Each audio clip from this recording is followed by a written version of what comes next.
Good morning mga barkada, first day of vacation. Ayan, first destination, the church, Manawag Church.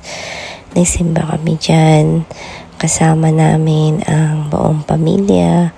At after that, nagpunta kami sa pinakamalapit sa Baguio.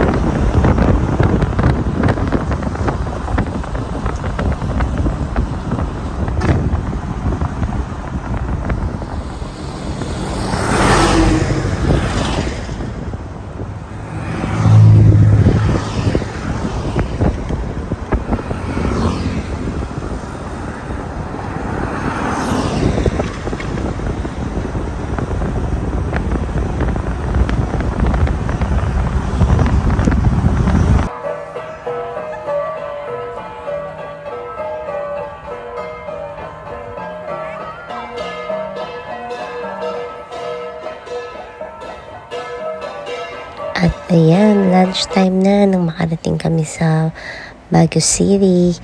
Kaya inaya ko silang kumain dito. Napakadaming pagkain, bilinghe, spaghetti, pansit, hamonadong chicken.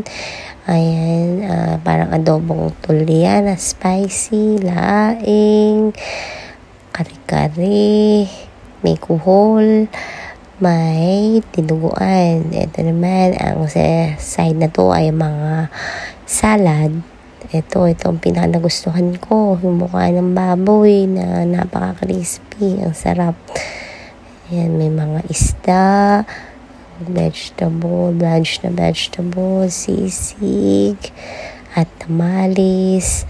Ayan, yung iba't ibang klase ng juice nila. Puntahan ko muna sila at ayain ko na silang magsikain. Yan, sa isang long table kami kasi kami, 18 person kami kasama yung 3 bagets, 3 bata. Ayan, yung sa 3 bata, sila, McDo, kasi hindi sila kumakain ng hindi sa McDonald's. Ayan, magsikakain na. Tara, samahan niyo kami, kain na muna tayo.